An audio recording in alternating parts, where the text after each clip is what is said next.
decisions and action plan, not only in the paper.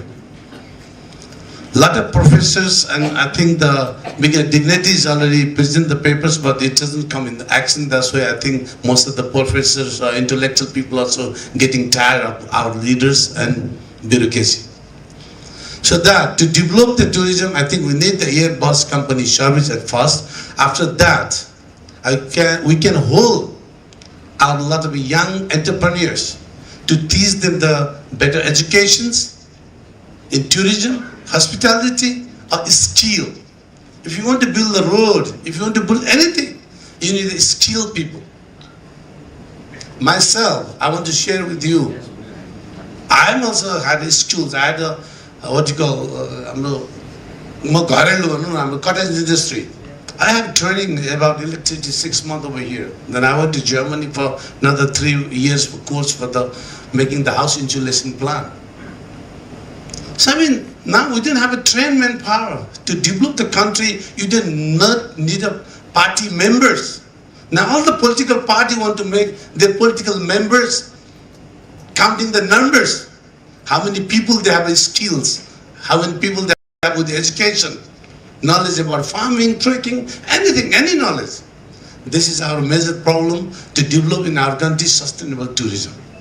So if we want to develop the sustainable tourism, we have a certain goal for WTO given. I don't want to tell you all these things. It is everybody having their mobile. I want to have something in the action. All the data, everything, you know. The population growth in Pokhara, I already told you, mentioned, my grandfather time is 5,000 people live in this town. But now we have more than half a million, 700,000 people, maybe out employee come, some people come in the business. I think already we have 1 million, more than 1 million people live in Pokhara. So sustainable tourism, I think the government have an action plan. I'm very, very worried about it, that all this infrastructure build, which is not necessary for Nepal and Nepalese. We all import the foreign goods and invest their money, our foreign currency exchange. We serve them all the food what we import from abroad. We don't sell out, as a doctor already mentioned that even you go in trekking, you have all the canned foods and things like that. We didn't have the organic foods. We didn't have indigenous food. We never promote our indigenous food. If you go any 5-star hotel, which hotel going to serve you the indigenous food? Can you tell me? Did you have that? That's why I think if we want to develop sustainable tourism, our government and we entrepreneurs and our local governments and National Planning Department of Nepal also be very serious about this matter. They have to see last 100 years, last 50 years what they have been done. It's not personally them, their organization, what they did is very important things. That's why I think in sustainable tourism to develop, the government has to put very, very strong the action plan to develop and to stop all these country jungle buildings for Nepal. Even it's not only in Pokhara, I already mentioned Kathmandu and other major cities going to be finished, destroyed. I didn't expect to have more tourists in Nepal because of the mass tourism, and this jungle building is destroying our trekking routes and trails. There's a lot of travelers who come last 50 years, they wouldn't come back again. And how we do the marketing and promotion, and look at our condition of Nepal Tourism Board and tourism ministers and foreign affairs minister doesn't show any hope for the upcoming youth. That's where all the youth are every day, 3,000 to 4,000 youth is going back silently. The government have to feel very shy and ashamed. The government doesn't have an eye and ear, nose to smile. How we can leave your son and young daughters go abroad every day, 3,000 to 4,000 people. Thank you very much. That's why we have to be serious to develop our sustainability tourism to stop those young people. Otherwise, we cannot develop the sustainable tourism in Nepal. It doesn't help our economic development. It doesn't help us to the progress of our GDP to improve. And हाम्रो व्यापार घाटा कम्ती गर्नलाई पनि युथहरु नै चाहिन्छ भन्ने मलाई लाग्छ. Thank you, sir. Thank you very much. Thank you all panelists. And now I would like to open the floor and I personally request to ask altogether 4 questions. If you have individual question, that will be connected to individual panelists, altogether 4. Please, if you have. The community also part to eat. Then whatever kind of brand you give to a particular segment of tourism, that is not going to be done. Therefore, you have to take, if you really want to sustain the activities, sustain the tourism, or sustain any other economic activity also, involvement of the people, community, and then benefit sharing, some kind of a development of that formula is a must. And I ask questions, why do you want to develop tourism? What is the reason? And they were just saying to make money. Yes, and for the volunteers, of course, is to visit Nepal. So they were not interested really in helping the people that were volunteering for. They were here for different reasons. And it's the same with tourism now, sustainable tourism. For who are they talking about being sustainable? For the host community, for the business people, for the planners, for the managers? Who are we talking about? You know, yes, but it's not quite clear. They don't work together. Yeah, but you know... That they don't interact together. Yeah, but and it's fine, because we have to go deeper and deeper to some specific topic. But we have to just put this on the bigger picture. Otherwise, we don't know the weight of the input. So this is the biggest issue, just to recognize all stakeholders, everything. Because also environment, what you mentioned. Yes. Also it's important. We don't want to make a garbage, you know. Too many people and only benefits. They develop road almost everywhere in the Napurna region, circle. They connected what you sir mentioned, that it should be separate. Let's build a road, but not connected with the trekking trail, because all the tourists will take a jeep or whatever. And we thought previously, before my research, we thought that this is like, yeah, okay, but this is not only people who have hostels, there are also people who do agriculture over there, but they're also losing, because it's cheaper to bring food from the valley than to grow over there. So they are also almost also losing. So all of them losing because of the roads. And don't understand me wrong, I'm not against the road, but there is no policy. For example, it should be strict ban for tourists to use a road. It's that simple, very simple, one paper, and a huge fine if someone will take tourists. Because local people needs road just to go, even for Ramesh, you mentioned, for a beer or wine to Pokhara and have fun. That is 2 from this Gandaki Pradesh and 1 from Bagmati Pradesh, Dolakha. When I went to Amaltari, the Tharu are there, but the Tharu told me, Tharu has been sold, but Tharu is not selling anything. When I went to Jomsom, the Thakali told me, Thakalis are sold, but Thakali are not selling anything. And one of the very small tribe that lives in Jiri of Dolakha, they are the Jirel. The same question I asked with them, and they answered the same. And Thakali and the Tharus were answering to me. My question is, accept my Guru Professor Dr. Puskar Vajracharya. And it comes to other side. Basically, you concentrate, please, the government and the practitioner, practicing entrepreneur. What is happening there? What is your internal program as the government? Do you have any program to develop the indigenous knowledge, indigenous skill that is to be brought for our tourism purposes? What we are talking, that is, in my view, that is the sustainability. Okay. And the same question to Ganesh Bhandari sir, if you don't mind. I visit Ganesh Bhandari sir. How you are developing, you are talking about the canned food, the different foods, all these things, and who are providing that? I think the large corporate houses are responsible to ruin the villages of Nepal, because we do not get the moi there, but Coca-Cola is available. They are not making any roti, pancake, but they are providing just chow chow.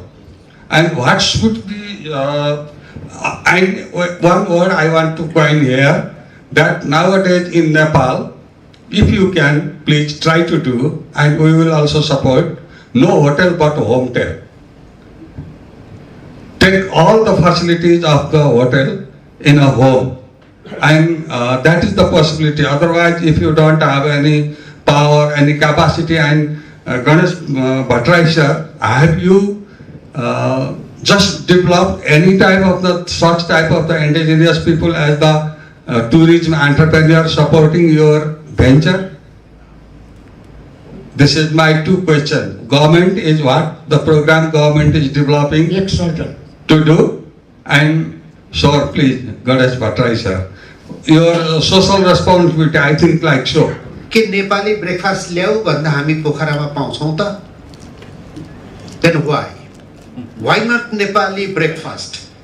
Pastries, breads and all these things are available.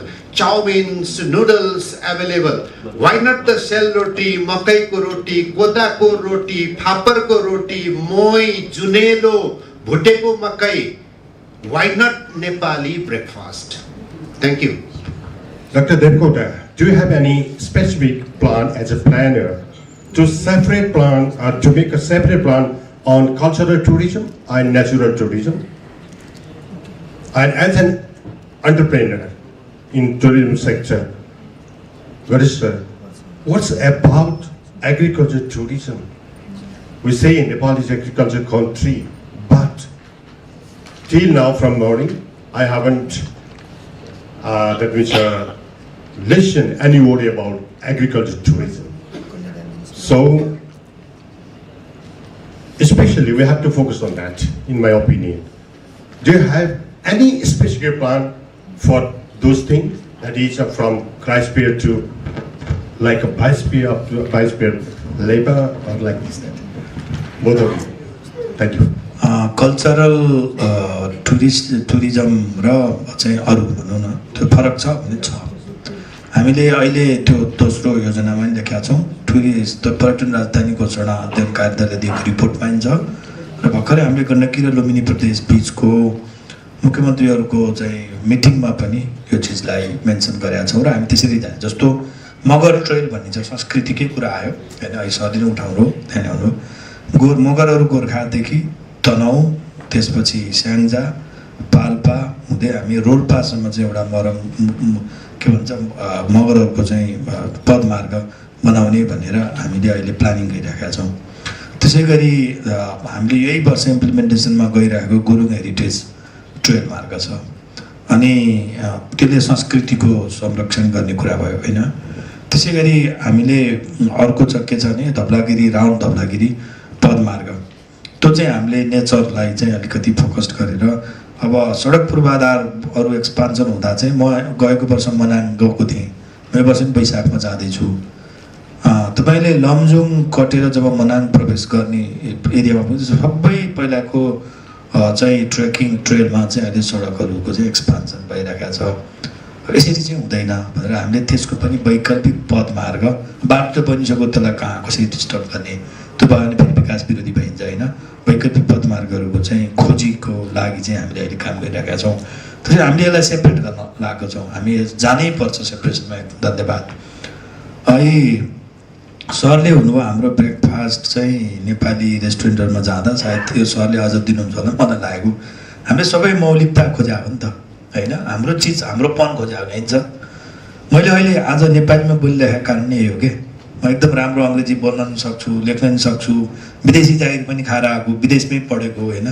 तर मैले किन यो नेपाली बोल्न होइन सन्देश पनि दिनुपर्छ। हामीले प्रयत्न गरौँ त। यो यत्रो सबै एकाडेमिक भएको ठाउँमा मैले इङ्ग्लिस बोल्न नजानेर इङ्ग्लिस नबोलेको हो र सर र म त सँगै पढाउँथ्यौँ काठमाडौँमा होइन। मैले भन्न खोजेको हामीले नै चाहिँ प्र्याक्टिस गर्ने चिजहरू एकचोटि मनन गरौँ त। हामीले भन्नलाई प्रश्न गर्नलाई चाहिँ हामी गर्छौँ, तर हामीले गर्ने प्र्याक्टिसमा चाहिँ के छ? म त्यो प्र्याक्टिस गर्न चाहन्थेँ र मैले यो प्र्याक्टिस गरेँ।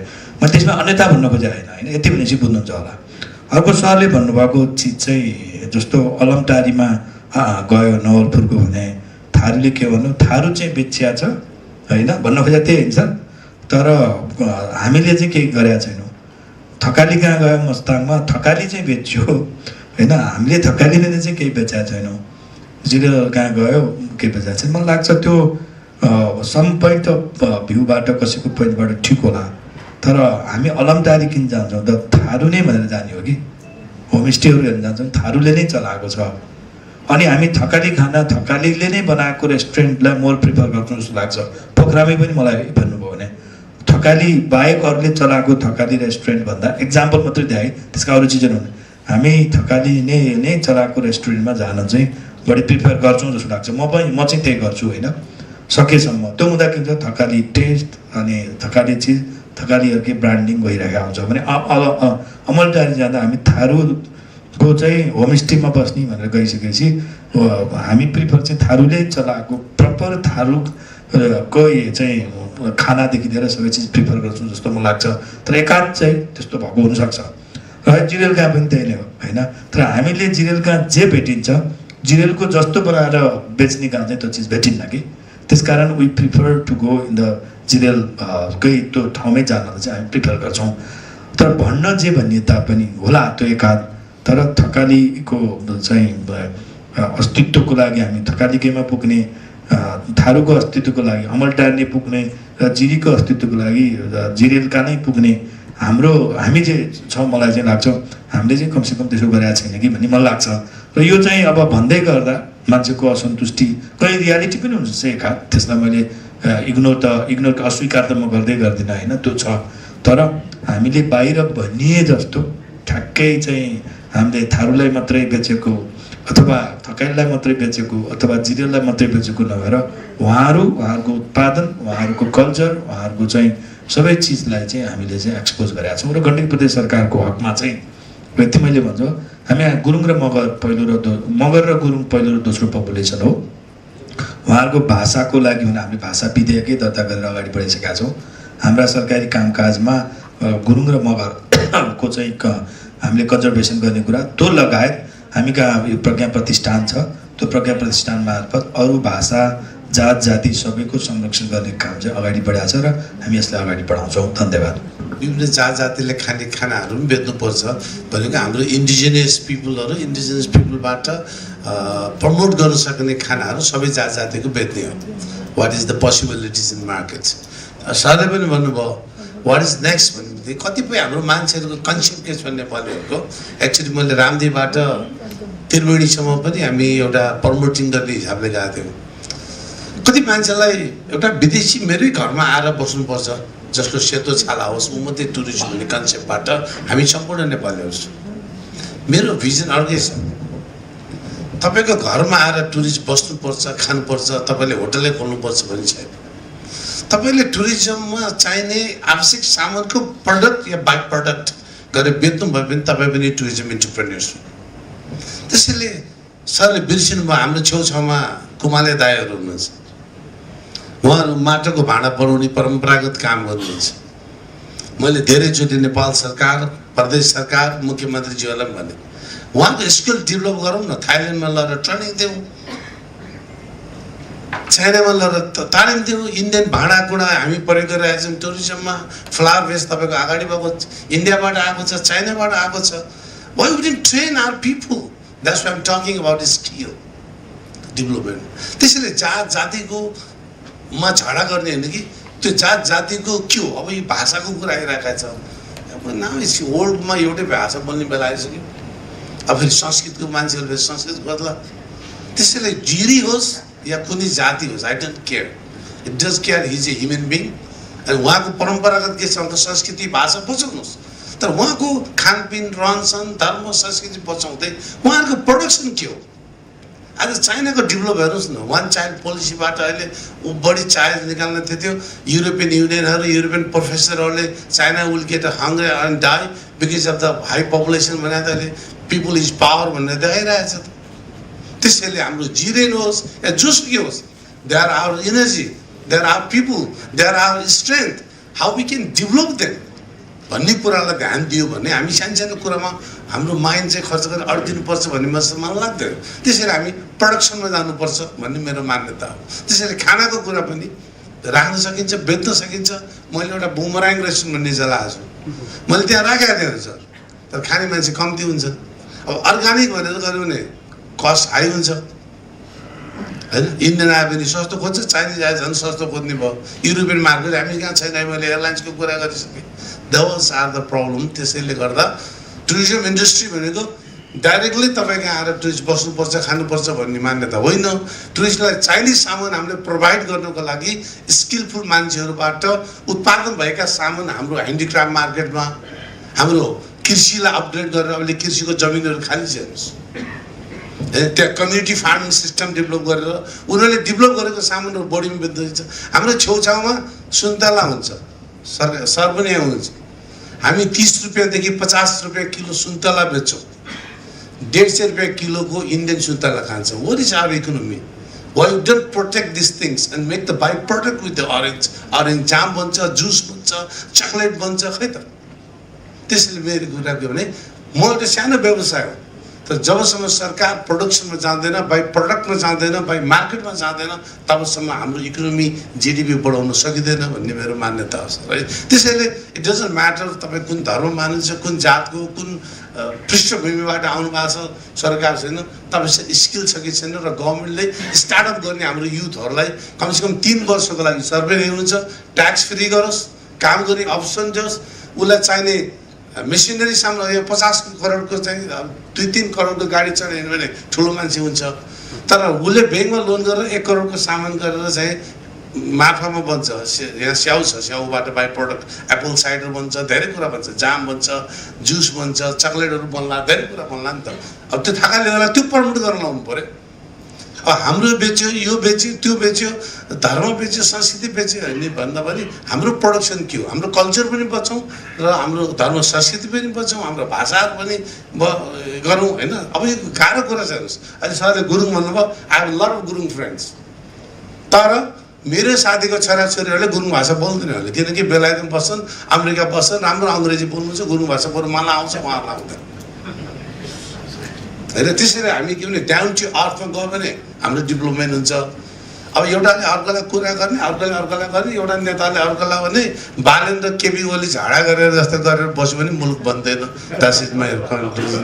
Thank you. Whole deliberation, because I am a professor of tourism, so that I would like to make little bit clear. As we discussed many things, our Michael, he said Manang Annapurna Sanctuary is already commercialized. They focus on business and there is no culture. So in tourism, basically 3-4 different stages are already developed by international scholars, and some tourist destination would be changed into stagnation.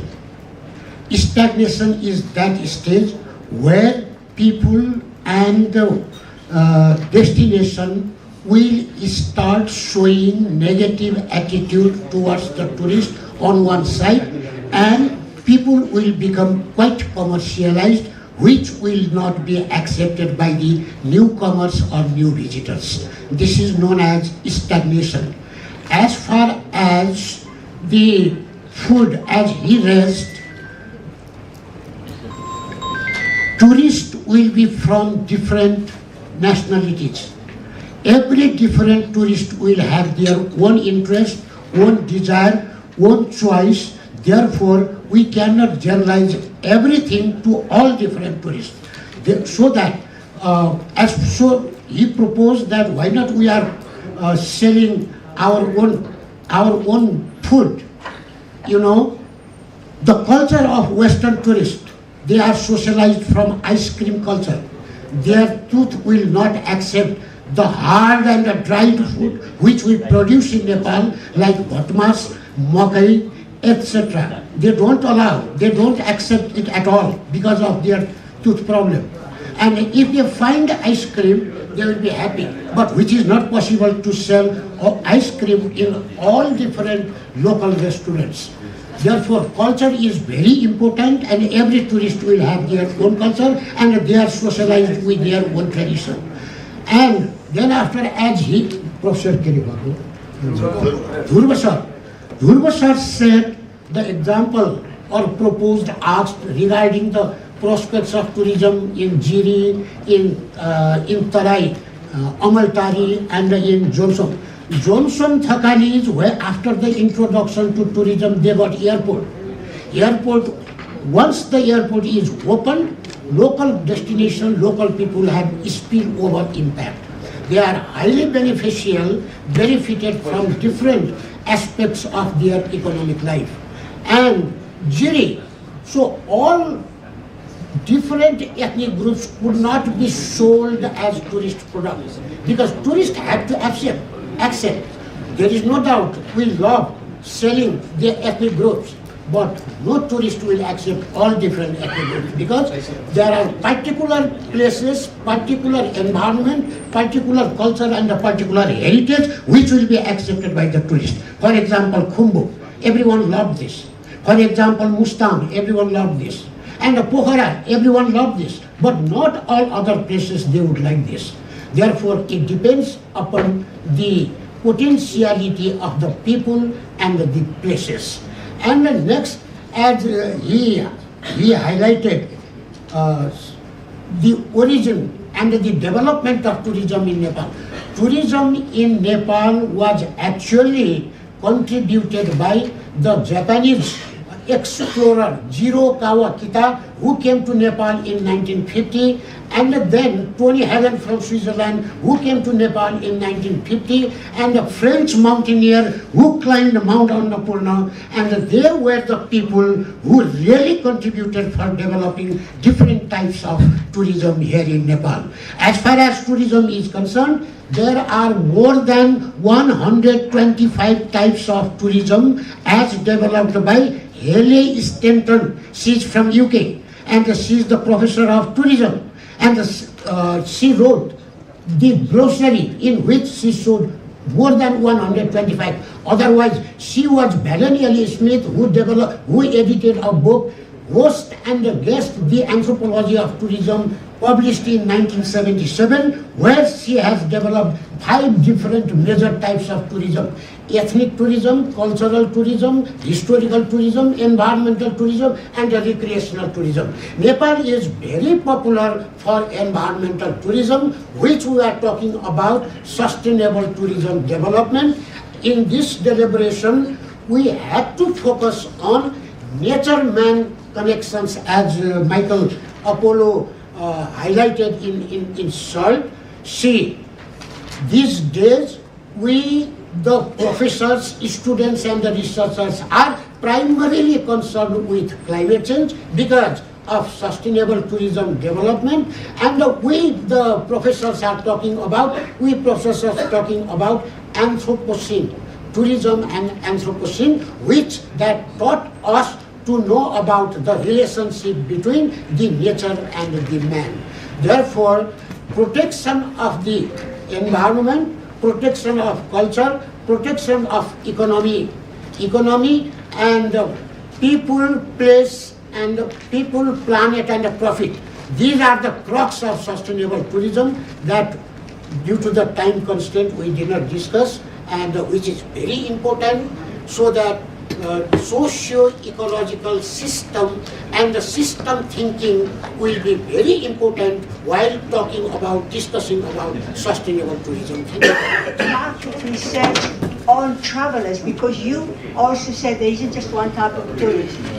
So you may have some knowledge, say, on the adventure tourism, those that come to climb mountains, but you haven't got enough knowledge on cultural tourists, on those that come for other reasons. And also the attitude of tourists. Because The attitude, they come experience. to see Everest and take a picture, but they are missing a lot of temples. You're right, lots of issues. Combine the attraction. And use all of them, all of attraction. What you have, and you have plenty, as you mentioned.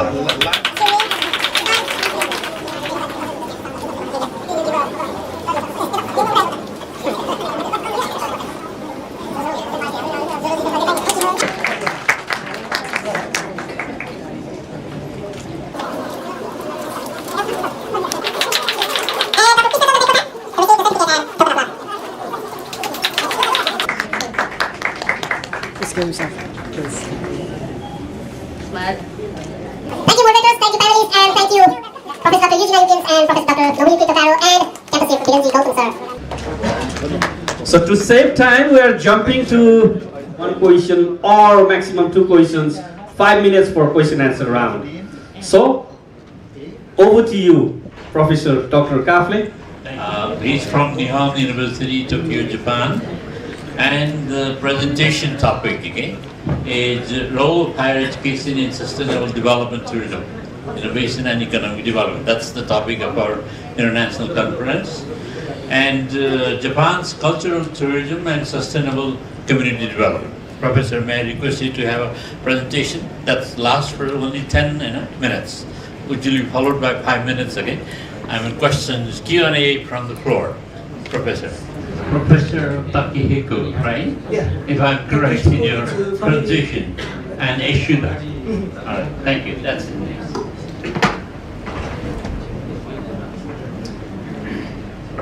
My presentation theme Japan's culture, tourism, and sustainable community development. Main purpose is culture innovation is to produce, create something epoch-making in rural area. This presentation content cultural capital, social capital, and economic capital. How to combine?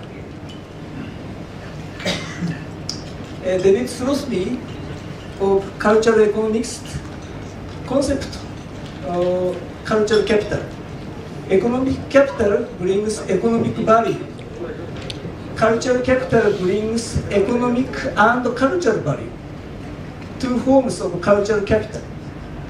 Tangible, intangible. A tangible form of cultural capital for cultural tourism, architecture, painting, sculpture. It brings about continual service flow.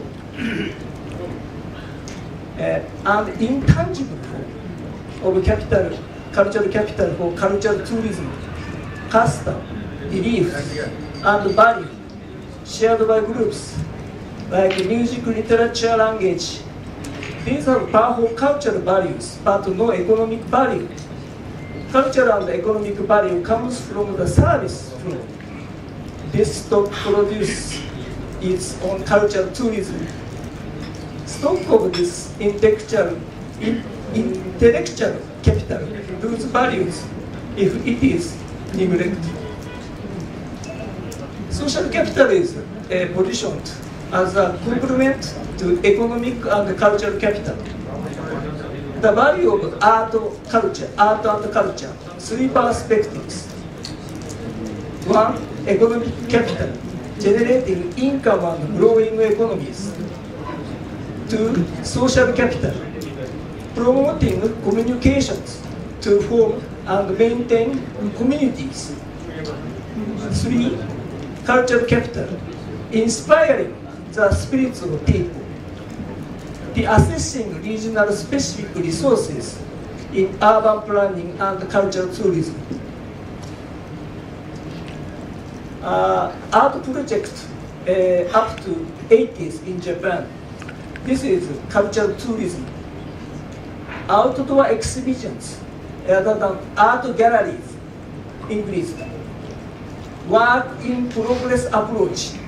Artists staying on site and creating works. This method of art work has been shown to be linked to local revitalization and development. It is becoming popular around the world. Conceptual expansion, 90s, art project 90s, from space to place. New movements have appeared, aiming for new art environments. Collaborative activities developed in association with individual societal events in a social context of the time. This is co-creation. The bubble economy collapsed early 90s. The Great Hanshin Awaji earthquakes 1995. Movement emerged to create bridges between art and society. How art could contribute to rebuilding the society and 21st centuries. Art projects connected with the other fields such as town planning. The concept of site-specific became widespread. Large-scale art festival, Echiko Tsumari Triennale, in rural area in Niigata Prefecture started since 2000. New cultural tourism initiative had begun. This art project, sponsored by the local government and characterized the Kohebitai volunteer group. Kohebitai means small snake group of urban youth and local residents. This is Echiko Tsumari Triennale, rural mountain area in Japan, and heavy snowfall area. Many ski resorts exist. This is last year's Echiko Tsumari Triennale, winter season and summer season, summer and winter season, summer and autumn season, and Setouchi Inland Sea. Echiko Tsumari is here, Niigata Prefecture, and Setouchi Inland Sea is this area. Small islands, many small islands exist. Naoshima Project and Venice Holdings. Futake Shogen, now Venice Holdings company, offered a new concept of Naoshima culture. Naoshima is one of the inland sea. One of the inland sea islands. Venice House Museum opened, and Art House project beginning 1998. Work in progress approach adapted. Artists stay on site and have dialogue with local to create work. This has enabling penetration of the site-specific production concept. The Tadao Ando, very famous architecture, built Chichu Art Museum, the Inujima Museum, Rifan Museum of Art, Teshima Art Museum.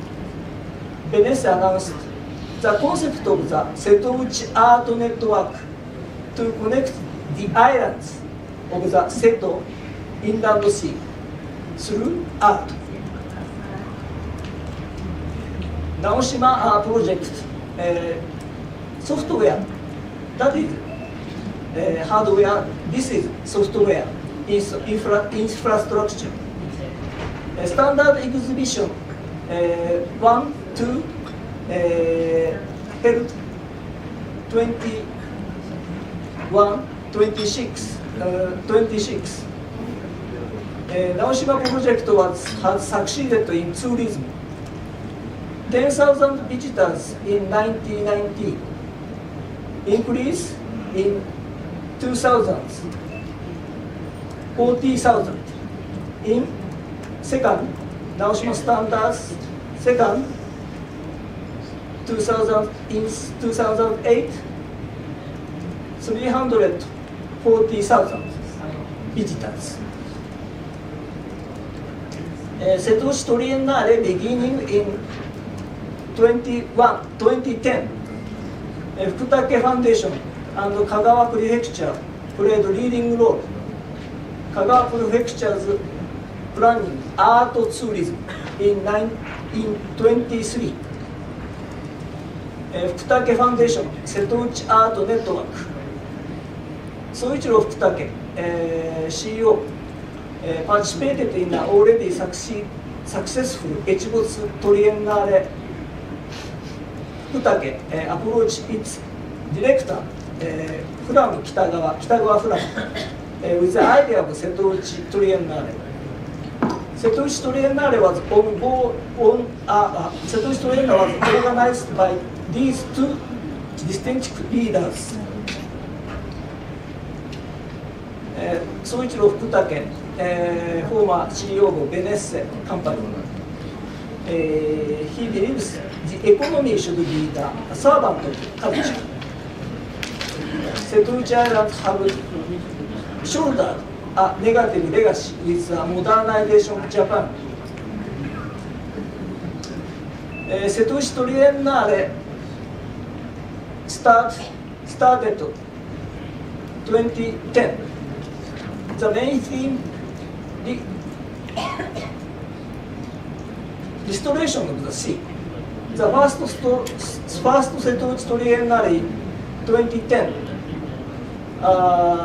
visitors, a total 940 people visited.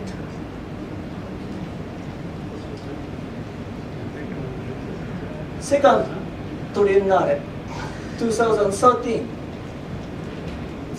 sub-theme Art and Four Seasons around the Seto Island. Setouchi Triennale divided spring, summer, autumn, 3 seasons, and visitors increased 100 over.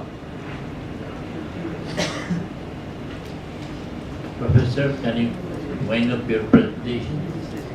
Speak up. Make it a little Speak short. up, okay. And 2006, keep over 100. This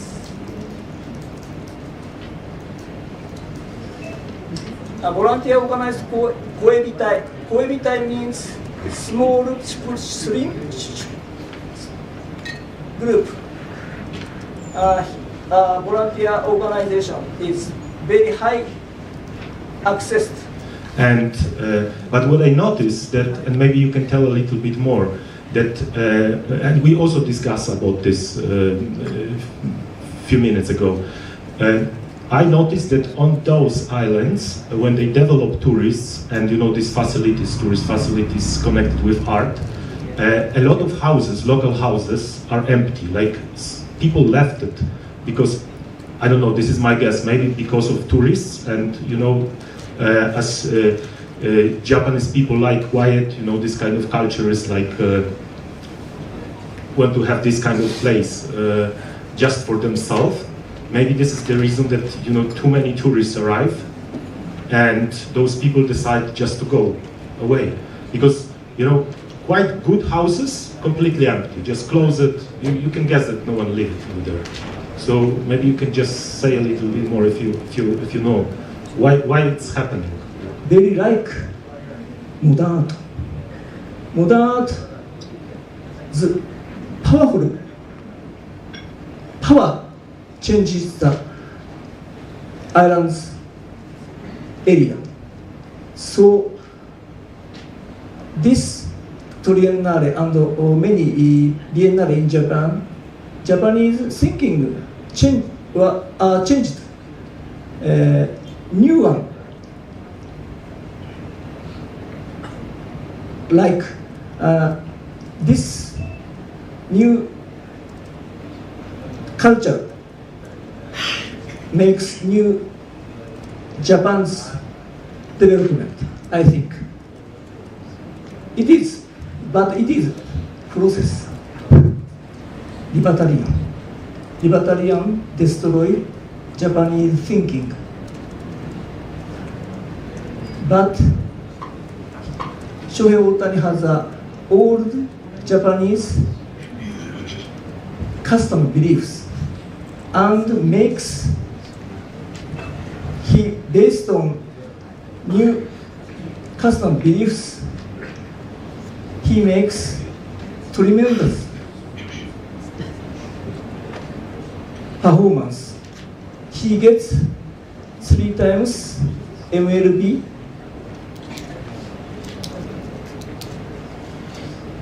title. So, new Japanese want to make new thinking. This is massive transformative purpose.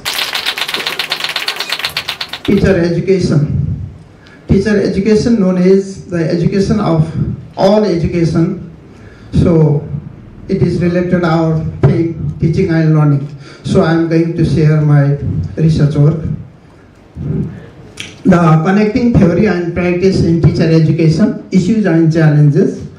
Now I would like to clear that. Teacher education is known as the B.Ed and M.Ed program of our universities program. Now 6 universities of Nepal are launching the teacher education programs. This study dig into the critical intersection of theory and practice in teacher education and exploring the issues and challenges that arises in bridging the gap between academic knowledge and real-world application. It aims to provide a comprehensive overview of teacher education from its historical roots to contemporary practice. We know that teachers are known as the cornerstone, nation builders, gatekeepers, and so on. And they are responsible for shaping the minds of future generation. To fulfill this vital role, they must possess the unique blend of knowledge, skills, and disposition. Teacher education is defined by Sonnen and Van der Kellen is the process of equipping prospective teachers with the academic and professional competencies necessary to excel in the classroom and contribute meaningfully to society. The historical overview of teacher education is, in Nepal, teacher education was started in 1956 after the establishment of College of Education.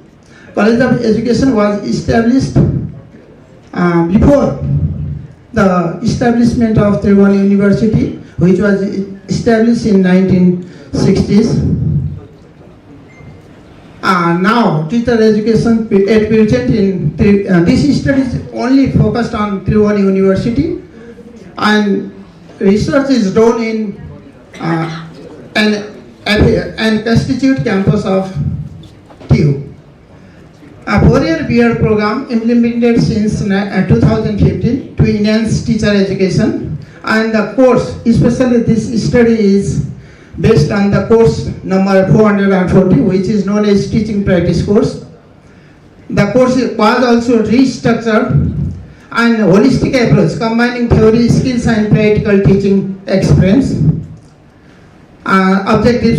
Two objectives were to explore the course teacher's perception towards teaching practice and to state the issues and challenges to implement the course of teaching practice.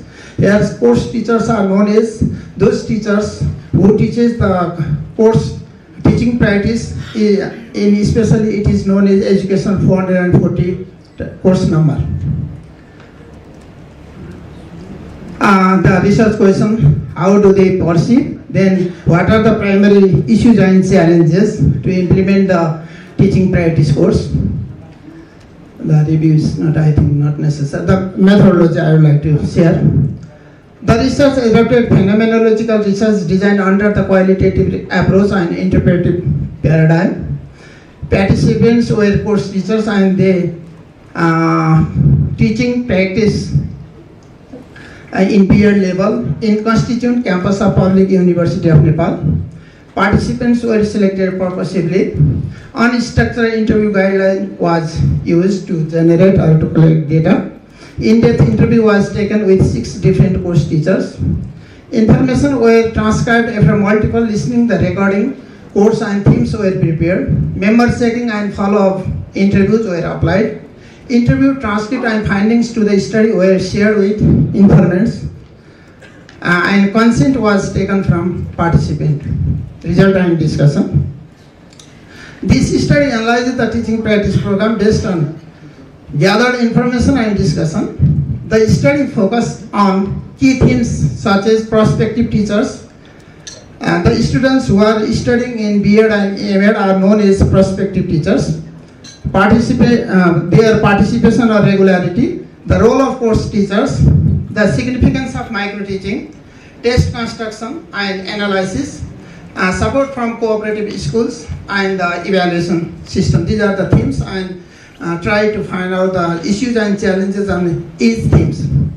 The goal is to provide the insight into the strengths and weaknesses of program and suggest improvement for better teacher education. These are the theme and challenges also mentioned here. Teaching practice course. What about courses? The perception of course teacher is teaching practice is the heart of teacher education. Without teaching practice, there it is irregularity issues. Main is the students' irregularity in teacher education program and other program also. Mainly teacher education and other program is different. It is like the practical subject, so they must be attend and regular. But the main problem is students' irregularity, and those students who are regular, they are also not enthusiastic, and impact of eligibility. Though 80% attendance is compulsory, but no, our prospective teachers attend the 80%. Just they came perfunctory and they are like a tourist students. And negligence, they negligent the course or their study. They are happy to fail also. They are not sincere on their study. Then course teachers role also that like the contradictory flexibility versus guidelines. Faculty of education construct the guidelines, very nice guidelines, but our course teachers do not follow, do not apply strictly. Their flexibility is the main role of, main causes of decreasing quality of education. Then time allotment issues, 150 hours are allotted for the course, but within 2 or 3 months, some course teacher completed their courses. So students are not get chances for lots of practicing, micro-teaching, peer teaching, and other so on. Then weak monitoring. There is no mechanism of monitoring. Even every campus has the Department of Teaching Practice, but that is only for formality. Then micro-teaching, practical, to enhance the practical competencies, micro-teaching is main responsible, but it is also perfunctory. In guidelines, every students have to teach 20 micro-teaching classes, but they do not. Like that peer feedback. Peer feedback is more important than course teachers' feedback, but they try and assume to share feedback, and like that self-reflection. The students, they take their videos of micro-teaching class, but they also try to take the videos, and there is no practice of self-reflection. Then test construction or question making and item analysis is most important for its validity, but our students are not sincere to make the questions. They know types of questions, subjective and objective, but they give instruction, long questions and short questions. They do not use long answer questions, even they neglect or they are not sincere. Yes. Can you come to your conclusion, because we are running out. Then like item analysis, only mathematics teachers are able to do item analysis. Other subject course teachers are also, they are confused in item analysis. And supporting our cooperating schools, those schools where we send our prospective teachers to practice school teaching, they are less supporting. Is it problems in policy, or problem in implementation, or problems in motivation, or problems in teachers' ethical matters? What does it mean? That is my first part. And if this reaches is okay, then what type of future leaders, future teachers we are producing? So I think you understand my feedback and questions. Okay, mainly here I talks about the 3 points. The one, what is ecology and English language teaching. Then what are the opportunities and benefits of using ecology in English language teaching. That is the second point I here talking about. And then the third point I talks about what might be the challenges while we are using ecology in English language teaching in the context of Nepal. Okay, and generally we know that the ecology means the relationship, or what is the interconnections between the organisms and their environment. So all the relations between the different organisms and their existing environment, that is what we say the ecology. And the ecology is also concerns about the biodiversity, the sustainability, human interactions with nature as well. So how the human behaviors or our activities are interconnected with the nature. It is also concerns about that. And regarding the ecological perspective in English language teaching, it is the theoretical frameworks and that focuses on the interconnections between the language, learners, culture and cultures, society and the environment. So the ecological perspective in English language teaching concerns about the interconnectedness between the learners, their environment, the cultures and the society where they are learning English language.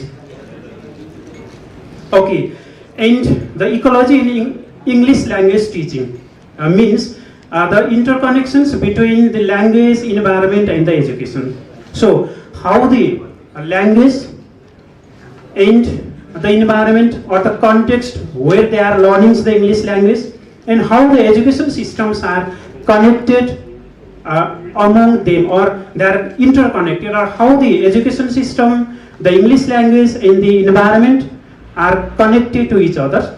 So that is what we call the ecology in English language teaching, and it is also sustainable and eco-friendly language teaching, and that focuses on the environmental issues through language education as well. So here it means that the ecology in English language teaching focuses on the environmental issues and how the environmental issues can be tackled through the English language teaching. And it also concerns about the green learning environment, and here the green learning environment we means how the different vocabularies like the biodiversity, like the natural things are connected with the English language lessons or the teaching. So in the ecology English language teaching, it means the combinations between the language and the environment where we learn the English language.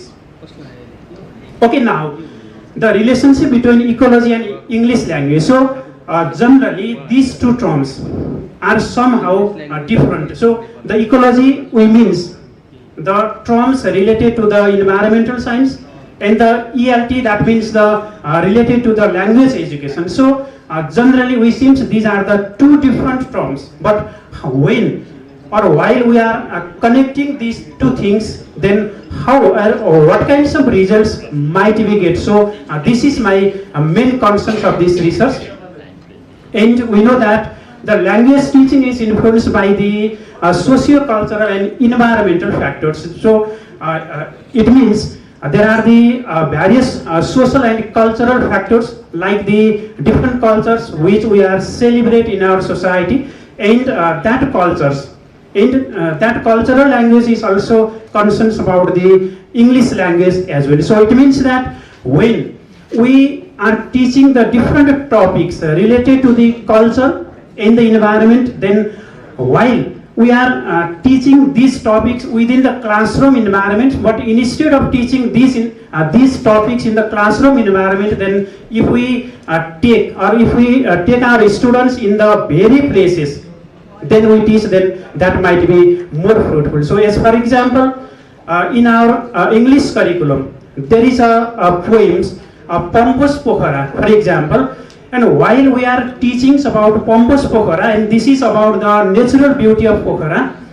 and instead of teaching these topics in the classroom environment, but if we take our students in the field of Pokhara, or if we take the field trips in Pokhara Valley, and we take our students near the Fewa Lake, the Ranimon, or etc., and we are teaching these topics in the Pokhara Valley or the very place, then that might be more fruitful, more interesting, and more memorable as well for the students. So like that, there are the lots of topics in the English language regarding the ecology, like the sky burials.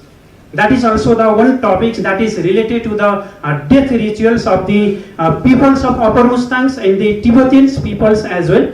And instead of teaching these topics, the sky burials in the classroom environment, but if we take our students in the field trip in Upper Mustang or Tibet, then we have to teach these topics in that very place, then that might be more fruitful, and the students might be learn the language well. So here, the environment, the ecology in the English language teachings, so it includes under the physical environment, that means the classroom settings, the cultural and social context, that means what I have already said, that all the ecological topics are teaching by taking our students in that very places, then that might be more fruitful, more interesting, and more memorable. Because if the students are learning some things from the field trips or by doing some project work in the very places, then that might be permanent learnings for them. So because of that,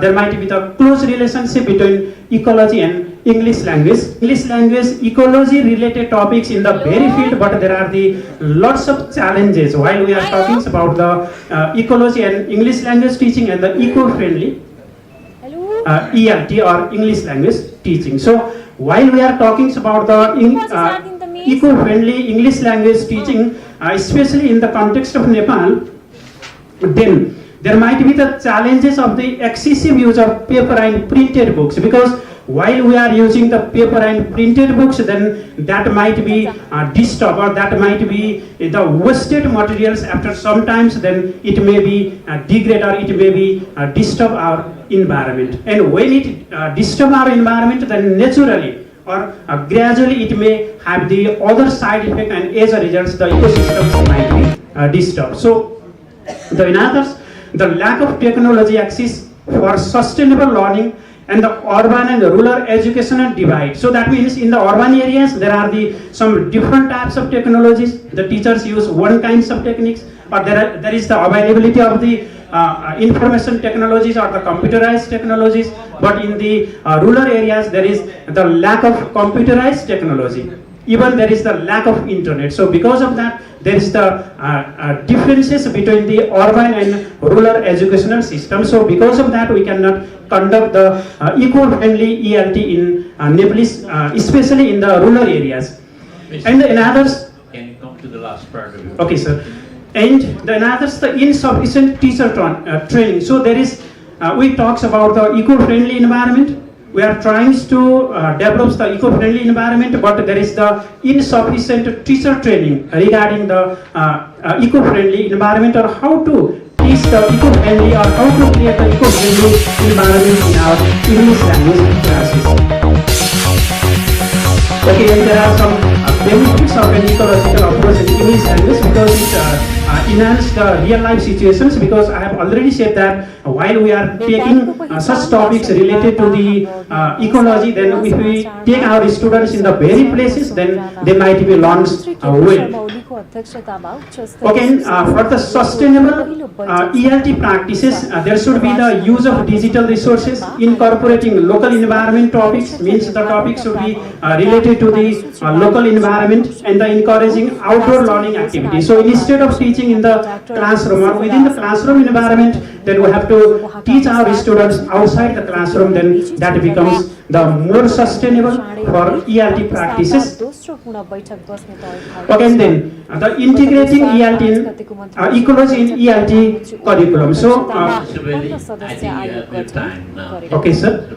Okay, sorry for that. Okay, now let's talk about the conclusion. So, in overall, it is said that the ecology and ELT must be integrated for sustainable learning, and the teachers, institutions, and policymakers must adopt eco-friendly teaching methods. So, if we integrate the ecology in the English language teaching by the sustainable language learning, like we providing the very places, instead of teaching English language in the classroom, but we have to teach the English language in that places where the topics is related. So, like I have to say that if the topics is related to Pokhara, then we have to take our students in Pokhara, and if the topics is related to some festival subject to teach students, young people about being eco-friendly, how to be eco-friendly. But just think about it, because we should also consider one of the biggest part of culture, like religion. Because every religion, it doesn't matter if you mean Quran, if you mean Holy Bible, Vedas, which you are familiar probably, and everywhere is information, very short information how human should treat nature, because we receive it, and I'm talking this as a completely unreligious person, but we can use this just to explain to the young population that they have to care about, and you can use this in the classes, and it will be, I think, very successful, because you know, it's a huge problem, especially in the countries like yours, and or maybe I will give you an example from India. The holy temple of Yamunotri, starting on Yamuna River, and people are taking bath over there, and few meters below you have a toilet, and the water directly to the same river. This is hypocritic, you know. First and foremost, I would like to inquire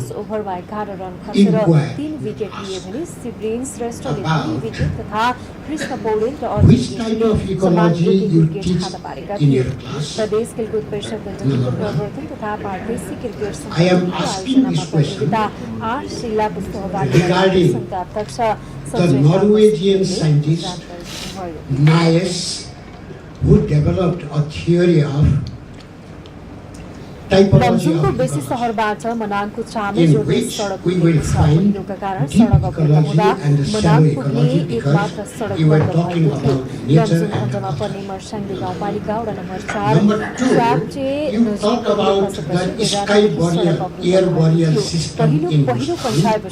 So, in this regard, I would like to suggest you to read one book, Theories of Culture Change, written by Julian Stewart, which was published in 1956, where cultural ecology as a research agenda, not theory, that should be implied by the researcher who was studying or who is studying in Trans-Himalayan region regarding air boreal system. And then, when you take your students to teach ecology outside your class, and what type of behavioral pattern, ecological behavioral pattern of students did you find? Whether it is heterophilia or homophilia.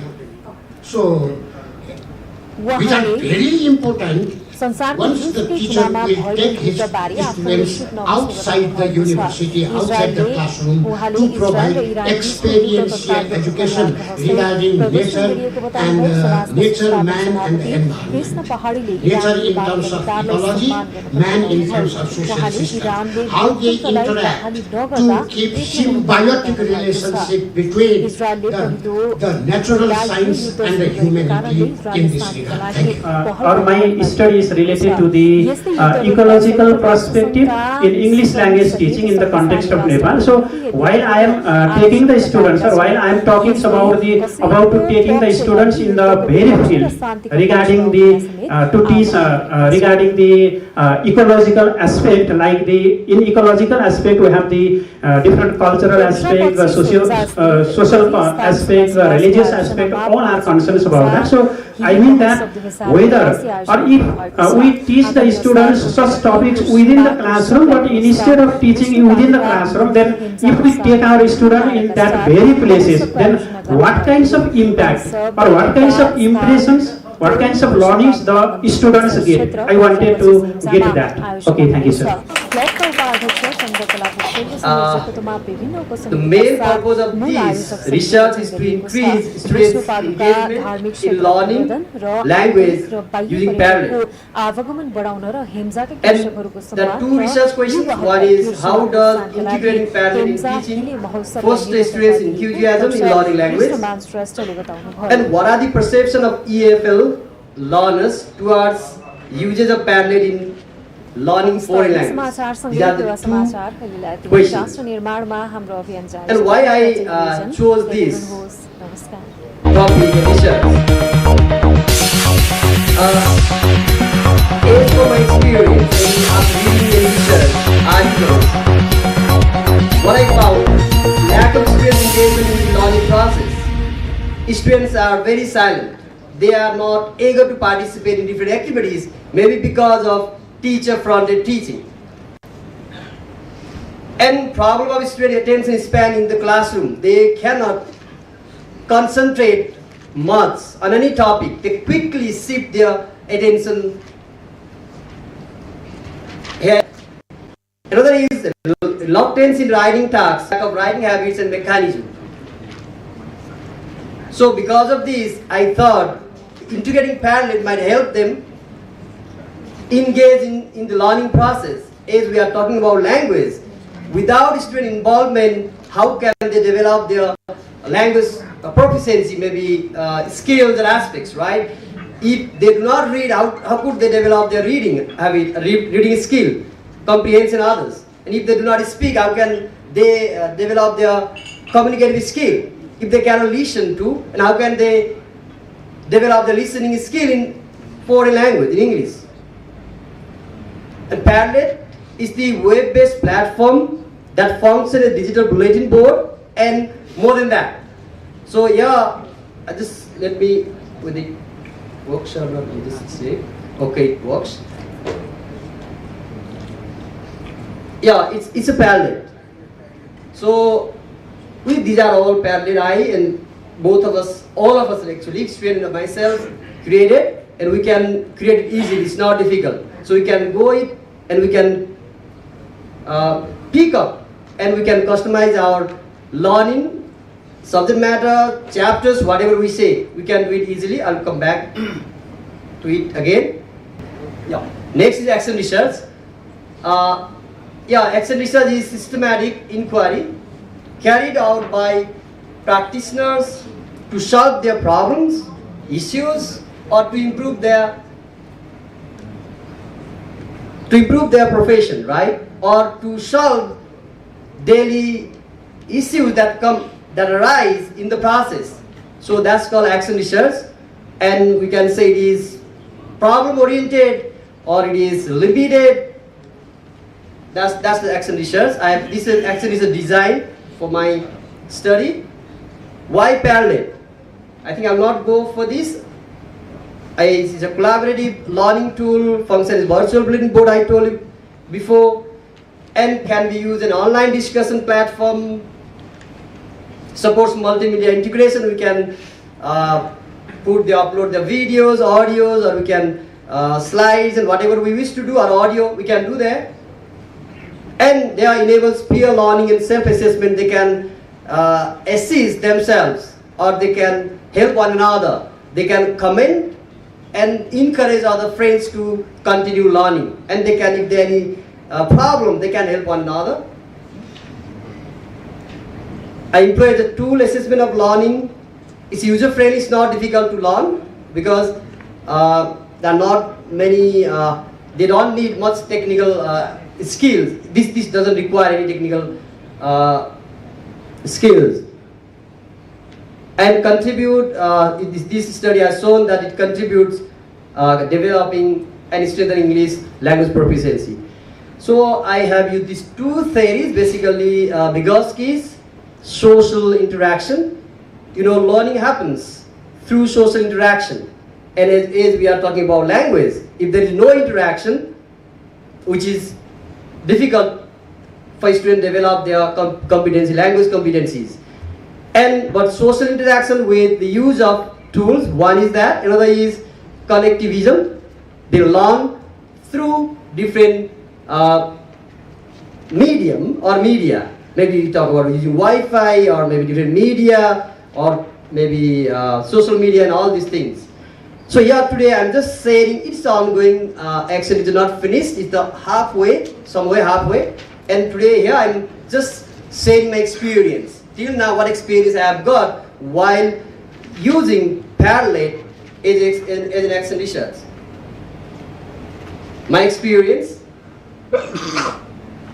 I engage students in learning process. When I use it, and they were engaged in learning process.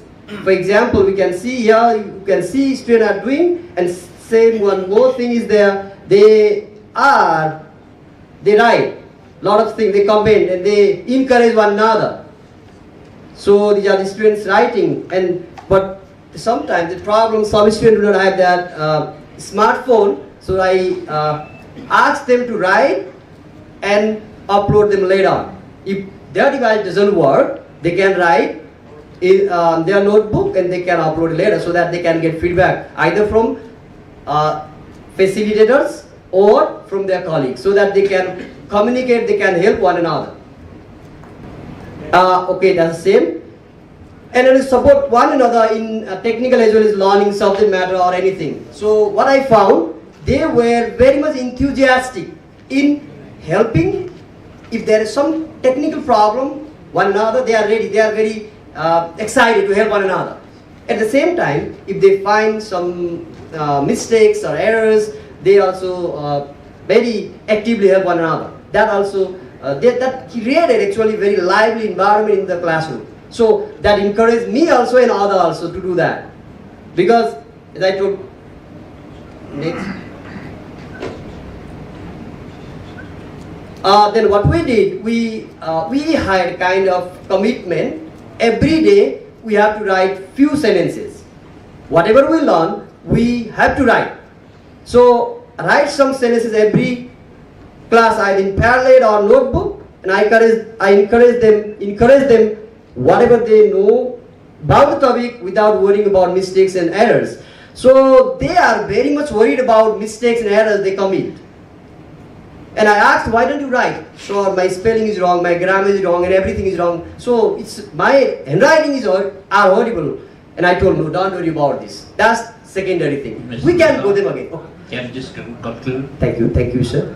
And then I encourage them, we'll do that together. Don't worry about spelling, don't worry about grammar, just write whatever comes to your mind. Then we discuss all the things later on. Now they are less hesitation. They have less hesitation in writing. They will remember 80% of the topic of you want to learn. But if you just tell them, it will be 10%. If you show them, it will be 20 or 30. I don't remember properly, but this is what you are trying to implement and tell us that you have to look, because some information were already published, already done. So look at this book, you will find it very easily. Mike Robinson, he published in 1980, maybe 80, even 80. There is a book exactly about the topic what you mentioned, that we need to involve our students to something, just to make them busy with something. Like you mentioned here, like mistakes and help each other, this kind of things. Mini research that I carried out in my own class. Feedback is well-known technique all over the world in classroom practices. Even within feedback, I'll be focusing on peer feedback, not on teacher feedback. Role of practices of peer feedback in English classroom. So I'll be focusing on that. The presentation outline will be like this: introduction, research questions, objectives, methodology, result, discussion, conclusion and implication. Tribhuvan University Faculty of Education, Office of the Dean has designed a course 544 for the students of MEd 4th semester. The name of the course is ELT Seminar and Report Writing, where students, they conduct lots of seminars within the course, and there the students, they provide their peers with feedback. So what is the practice? Is the practice effective? In other classes and in the same class also, teachers' feedback also is in common. And what is the difference between teachers' feedback and peers' feedback?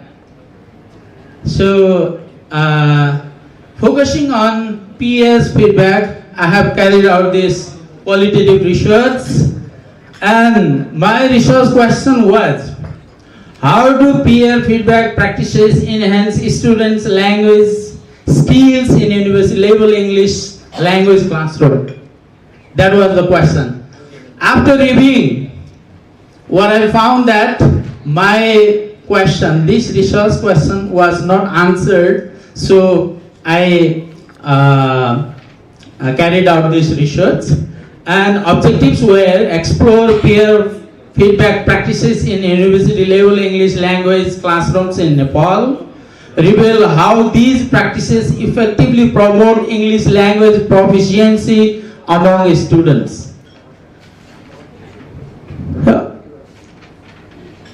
For finding the answer of this question, I use two methods. One, open-ended questionnaire, and next one, classroom observation. I got help from one of my students. She was Ranju, and she was the student of the same group to distribute the open-ended questionnaire. And as subject teacher, I observed all the feedback sessions myself, and I noted down, I collected data. And after going through all these qualitative data, I triangulated the information that I collected and the information that was collected from open-ended questionnaire. I coded, categorized, and developed themes, and then I resulted my information, and I tried to conclude, and I discussed my finding, and I concluded. And as the result, or as the finding of the research, what I found was peer feedback was both opportunity and challenge for the students. Many students perceived peer feedback as opportunities in the classroom.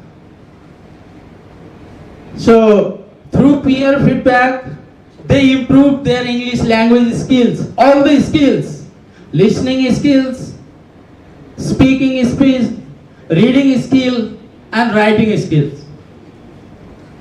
They listened presentation by their friends, peers. They also went through the material presented by their friend, and they, while giving feedback, they practiced their speaking skill, and to speak, they noted down, they wrote on their diary. So all four skills of language were practiced, and they had a kind of collaboration during these sessions. Their peer feedback session developed collaboration among them, and there was a kind of learning community. And while listening and speaking, reading and writing, they developed their confidence. At the end of the seminars, so many seminars, students were more confident. Besides these opportunities, feedback sessions were also challenges for them, because all the students, they did not interpret, they did not perceive peer feedbacks positively. Some of them, they could not understand it in an appropriate way. Feedbacks were interpreted in different ways also. There was a kind of misinterpretation, and some students, they hesitated to give feedback because their feedback was not perceived positively. Some of the students did not perceive it positively. They perceived it negatively, and so there were some negative reactions as well. Therefore, what it was found that in many of the cases, for the many students, peer feedback sessions were fruitful. But for some of the students, peer feedback sessions were challenges as well. And the results were discussed in this way. I found there was active engagement in the sessions. All the students were busy. They were preparing for the presentation. Well, some students were presenting, others were making notes. And they also were busy for reviewing their peers' material. Every student was busy. So there was nice engagement.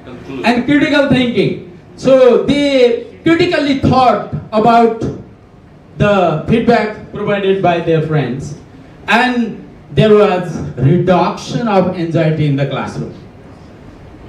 And how I concluded is, peer feedback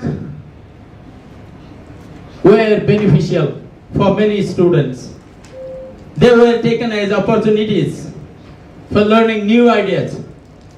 And peer feedback also misunderstood, that created some misunderstanding. Sometimes their peer feedback sessions, they broke the relation among the students as well. So what was concluded as an implication, it is suggested that the teachers and all the students, they must be well instructed, well oriented before conducting feedback sessions. This is my implication. This is the implication for the study. Students must be well oriented so that the feedback sessions cannot be misunderstood Okay, thank you so much. I have the list of references also, but I could not show it. Thank you. So I tried to present my finding of my research in a brief way. I tried to be as brief as possible. If there are any queries, please, I would like to. Because we do a peer review, and sometimes we also have negativity and we have positivity. Yes. I wasn't sure that your review have some negativity. I think we maybe have to take that into consideration. Because sometimes peer review can discourage you, so when you, and then it will be biased if you pick only positivity. And that's my first aware about that. The second thing that, what did you find in terms of theoretical contribution, how to? When you talk about these kind of things will improve your study, your skill, but it doesn't have how to. So maybe add it up, when they say something, what you have done was wonderful, you have encouraged to do that, or there are details in there. I think they maybe have some rich data in there and bring it up. This study would be perfect that if you have how to. Thank you very much.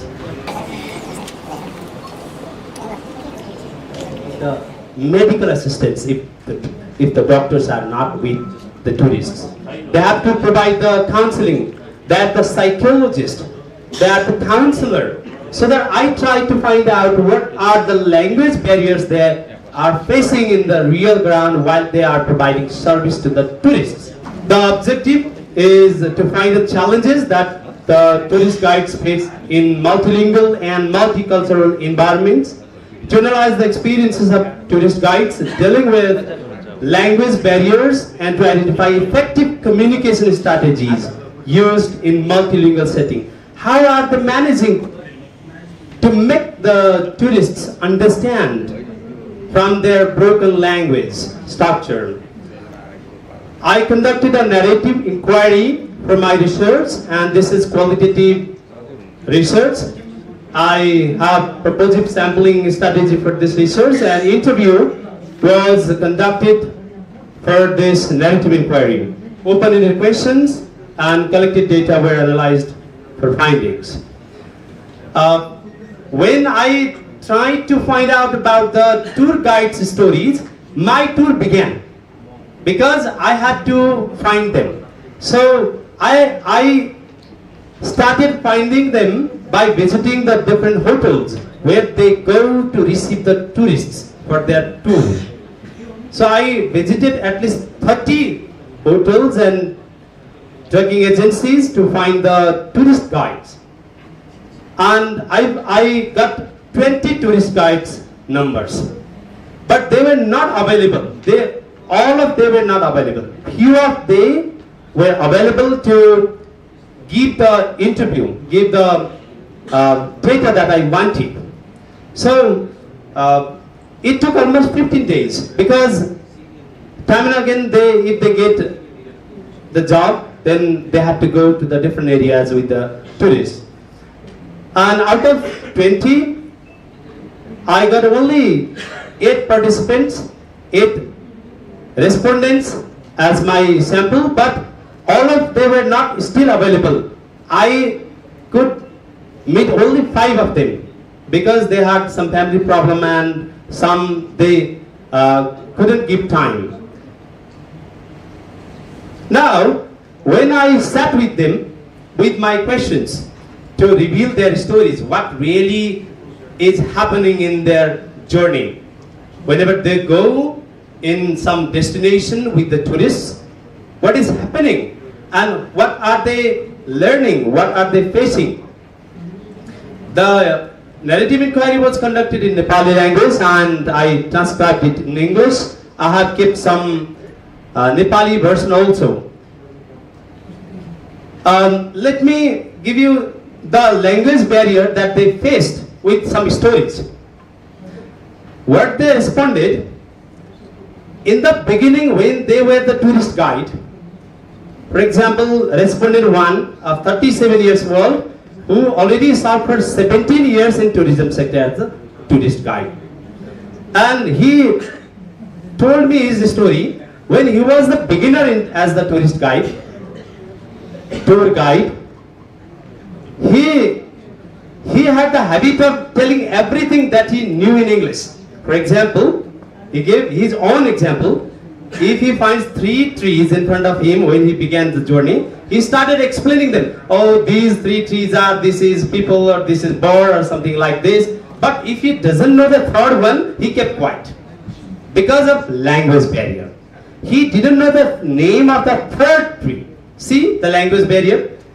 Because of language barrier, he had to stop. I have tried to connect this with Subaltern's theory of marginalization. How the marginalized character is suffering because of language. Linguistically marginalized society, linguistically marginalized group of people.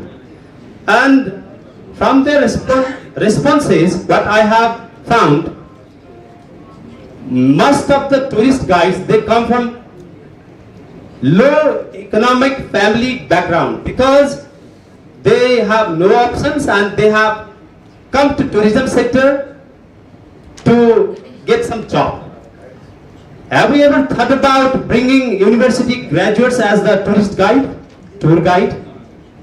Have you ever thought about their language expertise to make our guests understand our culture? They are explaining what they know.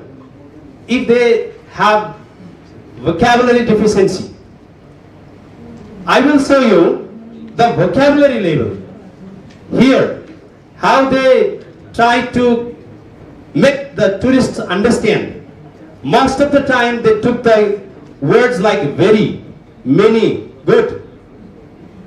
They didn't know the word sufficient, so they had to say more money, more water, more place. Likewise, for the negative expression, every time they use the word not. This is good hotel, this is not good hotel. So, I eat, I not eat. This is what language barrier is working in our tourism sector. And do we expect our tourists get fully satisfied from our service? Providing the luxury hotels is not the main thing. Providing the good trails is not the main thing. How can we make them understand our culture? It depends more on the tourist guides' activities and expressions and explanation, who spends much of the time with the tourist in the real field. I have tried connecting this research with the subaltern's theory of marginalization, because the people who come in the tourism sector as the porter, as the tourist guide, as the tour guide, a well-to-do family boy doesn't come. Who comes? A poor family boy, a man who has difficulties to run the family but doesn't have experience. If you don't have experience, come to trekking area. Come as a tourist guide. You will easily get the job. So, if we are discussing about the development of tourism, are we discussing about these very crucial but minor issues that we say? Are we trying to bring them to the mainstream? This is the big question today. Socio-linguistic theory and language barriers is also connected. Here, tour guides are the marginal people in tourism industry who are facing language barrier. And this is what I have found. I have included some stories. Let me tell you one short story. Once a tour guide went to Gandruk with the tourist, but the tourist happened to fall down and broke his leg. At that time, the tourist was from Korea and he wanted not to take his boot out because it swells up and this will not be good. But what happened? The tourist guide, he took it out. See the action because of language barrier. This is all happening because we are not competent in our language. So, policies, plans, facilities, luxuries are the important things. Language and the person who delivers our culture, traditions, practices, values, norms through our language is very important thing. This is what I found, and there are some recommendations also. Thank you. I guess, these are your conclusions also. Yes, sir. These are my conclusions. Thank you very much. This is a kind of academic paper which you are presenting. In such a paper, the researcher or the writer must go through some authentic literatures in order to authenticize your work.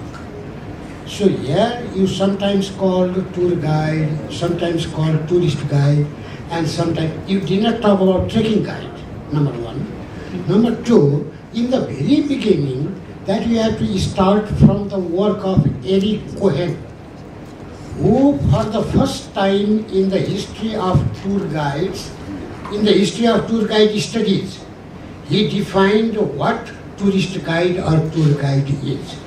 If the researcher doesn't know this literature, and he will not understand the whole his work, number one. Number two. Number three, you are the Nepalese researcher, therefore we find many different types of tour guides in Nepal. Nature guide from national park, trekking guide from the mountain, and the city guide or tour guide from the city.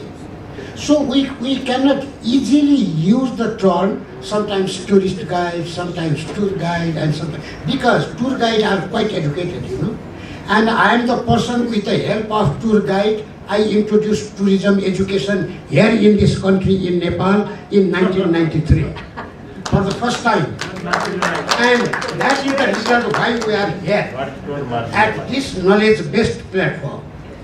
So this reveals that how tour guides are important. And that will be informed by the literature of Eric Cohen.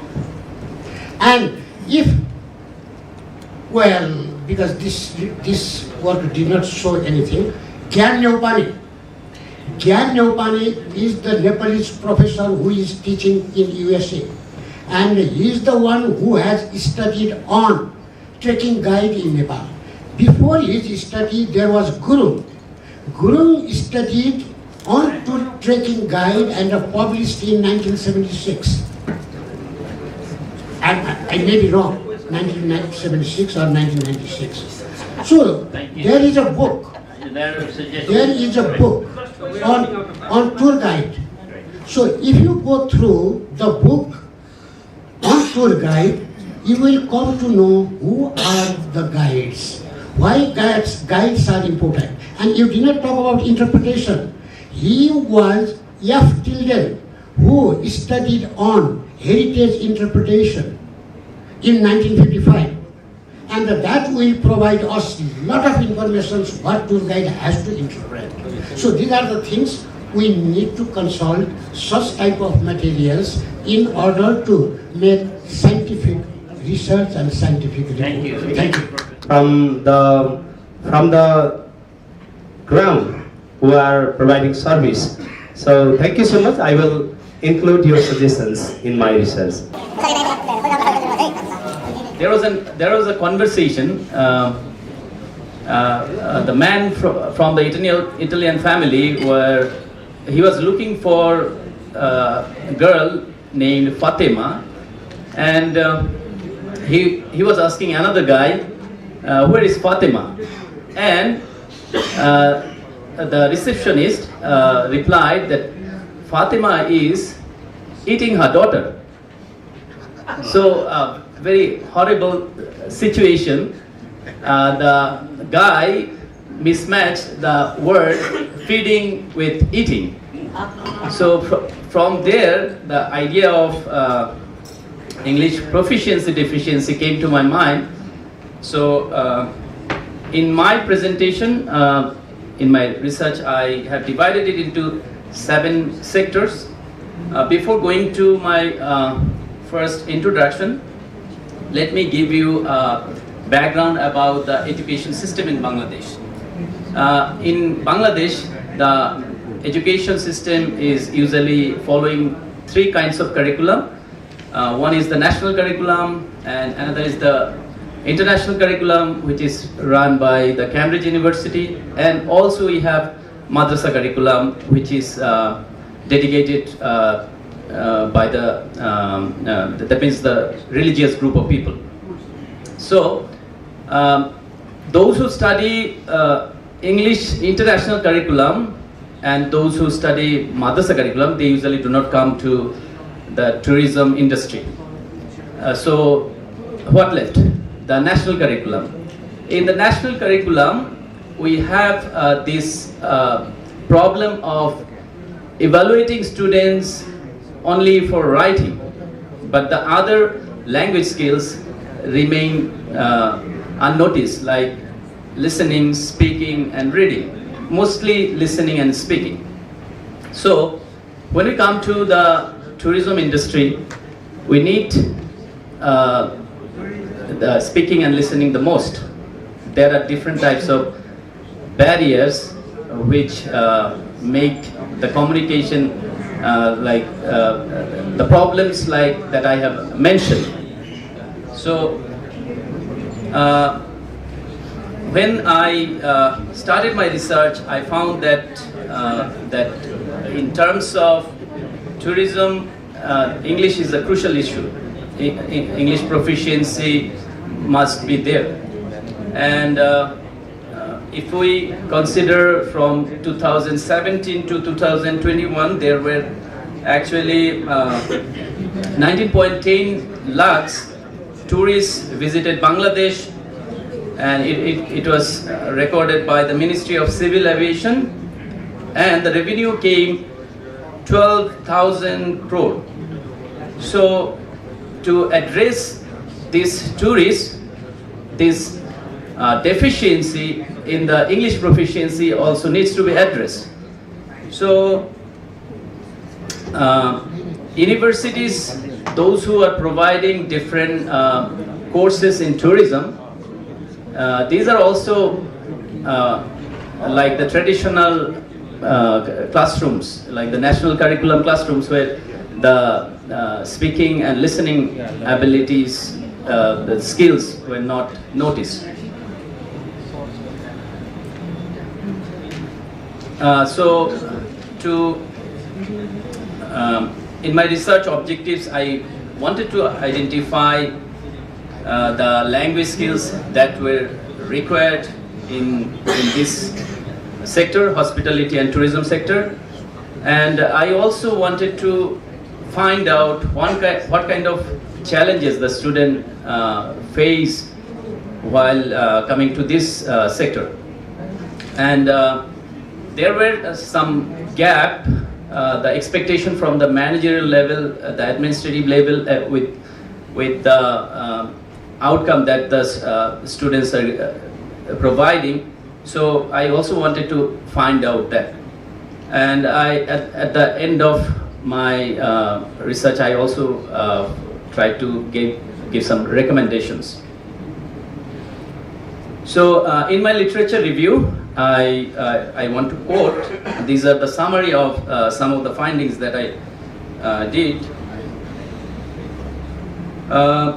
Jaya Kumar in 2014 found that the hotel managers expect that hotel management graduates needs to be willing to perform.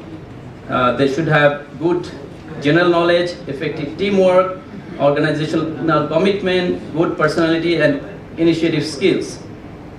Qualifications were not rated as important characteristics for employees as skills. Prihandu in 2019, he also focused on the 4 language skills must be learned to be successful in tourism industry, but it is surprising that the ability to write is at the top priority. Prabhu in 2015, he says English language proficiency is the prerequisite for a career in hospitality. So this is also a summary that I found out in my literature. English is a lingua franca, and English must be given priority in tourism and hospitality, and there must be an emphasis on all the 4 skills, and if students are skilled enough in English language skills, their opportunity or the employability opportunity becomes higher. And what are the expectations that I have found out in my studies from the industry? That means the managerial level. So industrial knowledge plus communication skill is the key career success factors, and many employers prioritize practical skills over formal degrees. And international. Yes. Could you please come to your conclusion? Yeah, I'll do. So in my methodology, it was a qualitative research. So I did some interviews with 20 students and 6 managers from different hotels, and I collected the data through interviews. It was Bengali and English mixed collection record, and then what I found out, there were some findings from the student side and also from the workplace. So students were feeling anxious, and they were afraid to speak in English. They mostly had difficulties understanding the foreign accents. And coming to the workplace challenges, employers struggle with speaking, listening, and pronunciation. And while writing, they were struggling with the spellings. And there was also the accent barriers. Okay. And I had also some recommendations, recommendations from for the students and also from the manager's suggestions. English, these things came from the students' interview. Like they wanted practice zones, they wanted debates, seminars, and they also wanted industry-specific English courses. And the manager's suggestion... To provide the token of love to the sessions here, I'd like to request the senior tourism entrepreneur Ganesh Bhatrai on the Well, we had 7 presenters, and of the 7 presenters, all important, equally contributing. But we had 2 such presentations, one from cultural... And I'd like to request Michael Apollo to join the token of love awarding session as well. Of 7 presenters, and 2 were related to tourism, and also one for teacher education. But the rest of, the 5 such presentations were directly or indirectly related to English education, right? So I think it's quite a mix-up, different kind of presentations that brought into forum very pertinent and timely issues. And definitely we're very thankful to all the presenters. Let's give a round of applause to them. Thank you very much.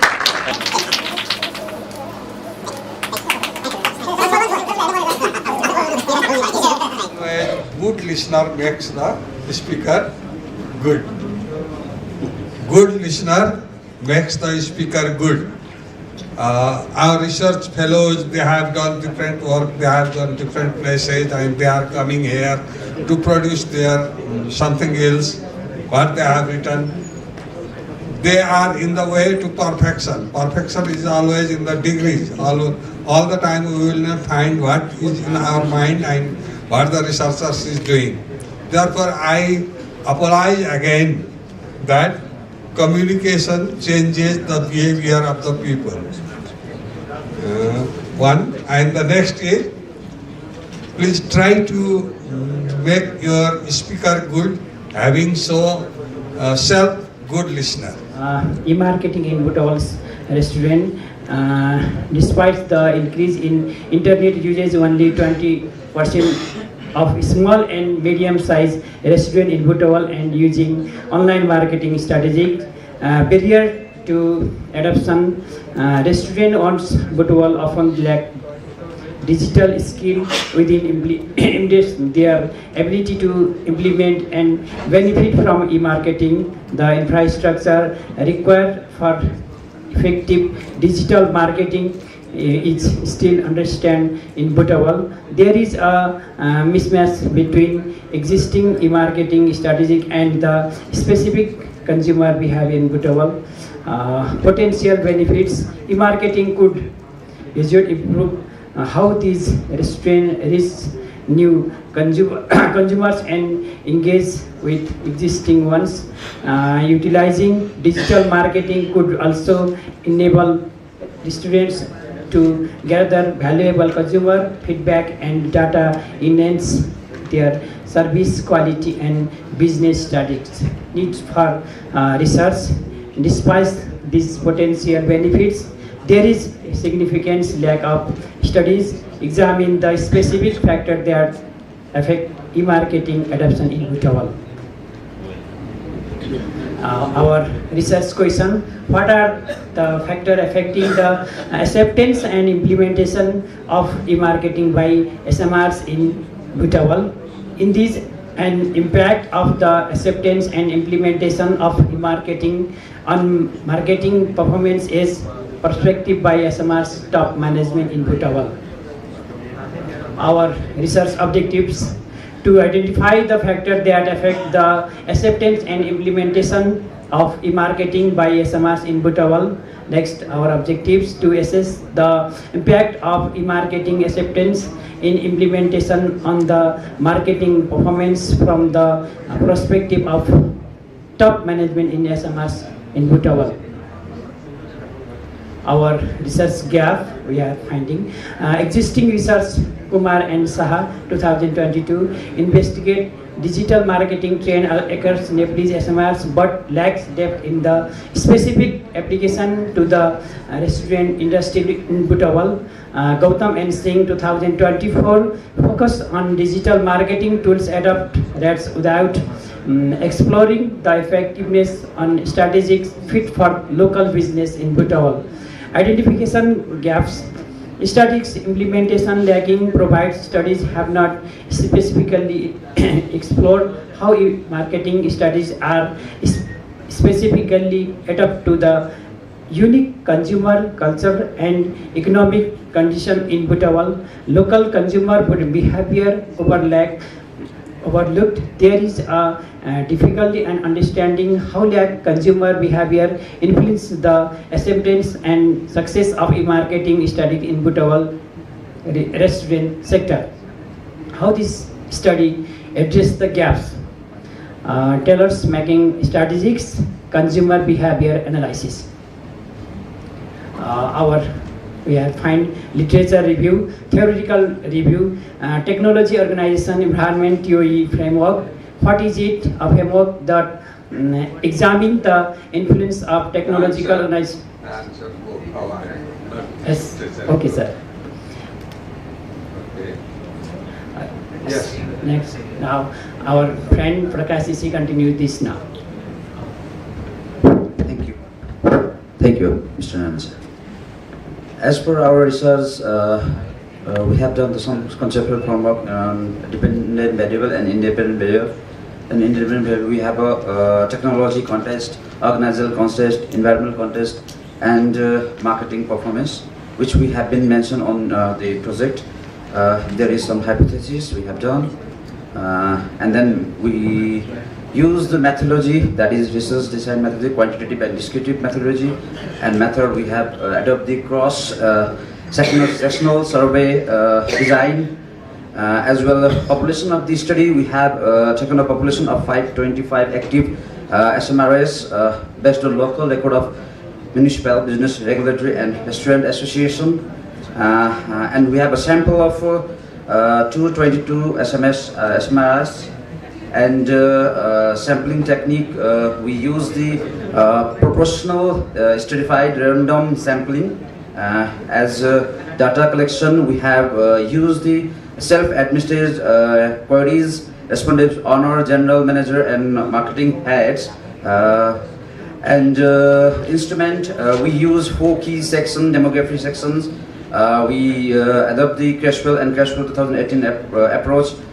Forms character, we use the Kosik and Selling 2018 approach. Determinant of e-marketing adaptation, we use the David 1989 and definition of innovation theories Roger 2003. And marketing performance, we use Menduku, Mempinginzri and June 2016 and California and Alex Cadwick 2019. I want to hand over my customer. Okay, thank you, Prakasa. Still, we have left times. So I will be discussing about the measurement scale. Basically, I will be telling about the research methodology. Regarding measurement scales, only 5-point Likert scale is used. And the questionnaire has been drawn from different sources, that is, which has been given on the screen. Kiwase and Salasa in 2018 and Motosuke and Magno due in 2016. And then for our expert validations, for our questionnaire validations, we have also taken 3 experts.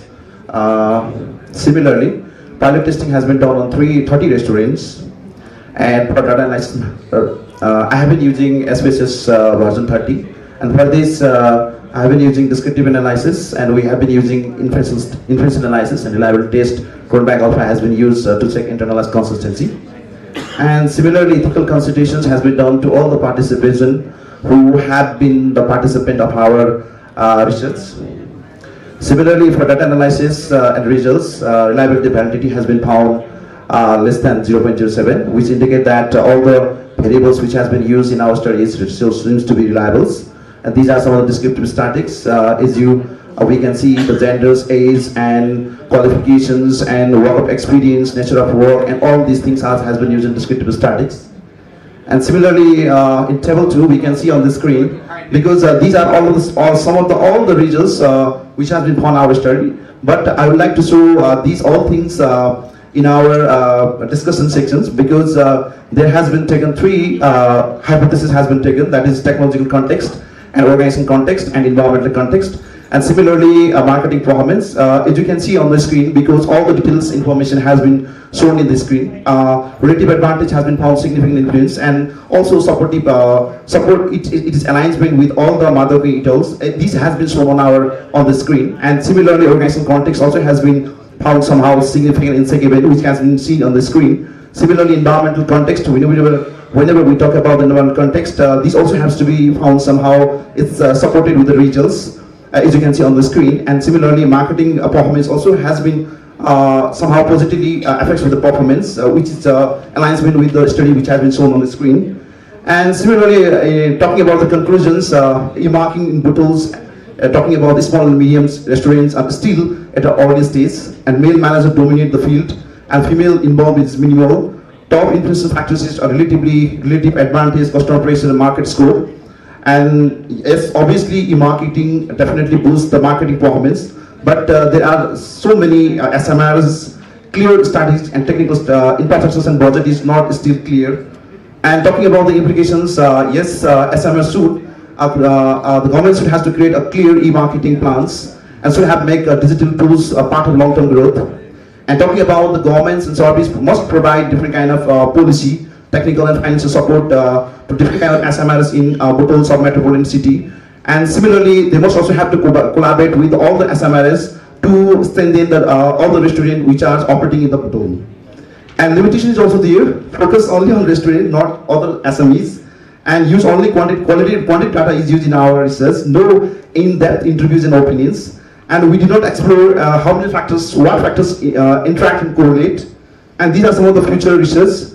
If in this research, if you include other sectors and other cities, that will be very beneficial to all the SMRs. And we do not have use in coming futures. It will be very great if we will use qualitative methods, and if we apply advanced models. Because of the time, so we are running out of time. So thank you. So with this note, I would like to wrap up my presentation. Thank you. It's kind of SMRS. SMRS. E-marketing. E-marketing. Okay. It's just an inquiry regarding the validation of your research. How would you defend or justify it? Yeah, because for internal consistency and for reliability and consistency, because That is reliability. reliability. My concern is regarding the validity of our research. Because the validity for our research is that we have been drawn different kind of questionnaire from the different experts. Because we have already discussed in our research methodology sections. I guess because you can see we have done for our research reliability and validity. Because careful things has been done, and at the same time we have been taken 3 experts for the validations of our questionnaires, which has been shown already in our analysis.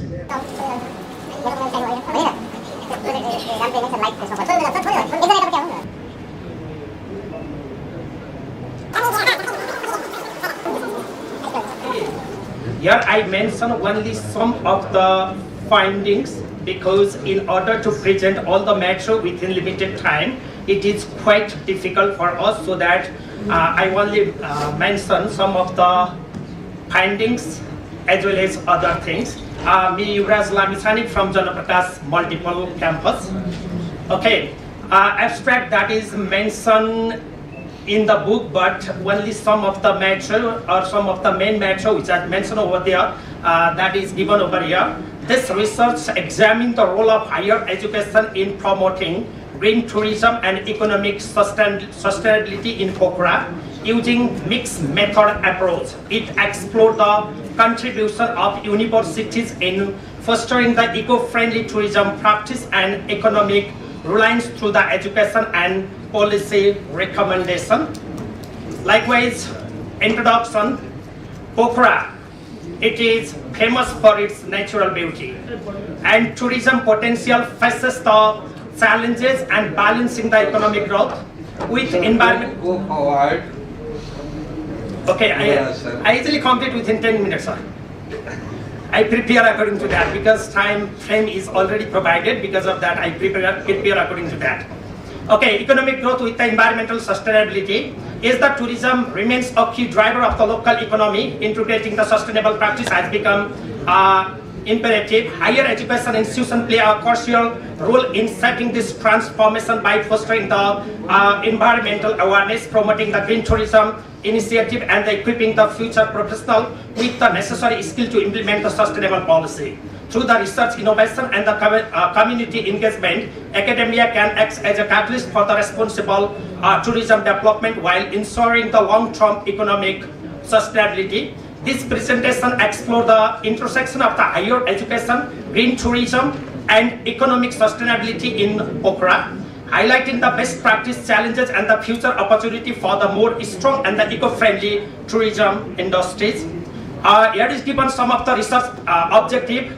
Some of the research objectives are to analyze the role of the higher education in promoting the green tourism and the sustainable economic growth in Pokhara. Likewise, to assess the impact of the academic institution in fostering the environmental awareness and the responsible tourism practice. Likewise, next one is to explore the integration of the sustainability principle into the tourism related curricula and the research initiative to identify the challenges and opportunity in the higher education for the sustainable tourism development. Likewise, to propose the strategy for recommendation. Here is literature review, and I don't want to read out this. Likewise, methodology. Here I mentioned only some of the major methodology which I use in this paper. Here I use mixed method approach that may be qualitative as well as quantitative. Likewise, for the data collection, I use survey, interview, and the case study method. Participants are university students, likewise faculty, policy maker, and the tourism professional. Role of the higher education in the green tourism. Here, educating the future leaders, likewise research and the innovation, community awareness, industry collaboration, policy development, encouraging responsible tourism. These are some of the role of the higher education in the green tourism which I mentioned in my paper. Likewise, economic sustainability and the higher education. What is the link in between them? Here, with the help of this economic higher education, we can able to create the job. Likewise, business model and the ecotourism entrepreneurship training program for the tourism professional. Here is result and discussion.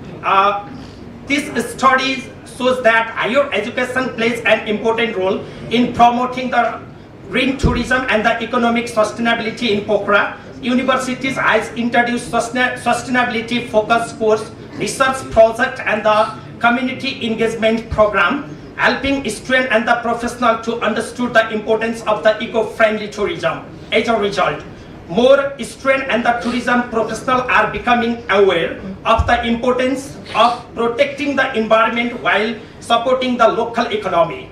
Many university-led projects have helped business adopt greener tourism practice, and the academic research has influenced the local policies.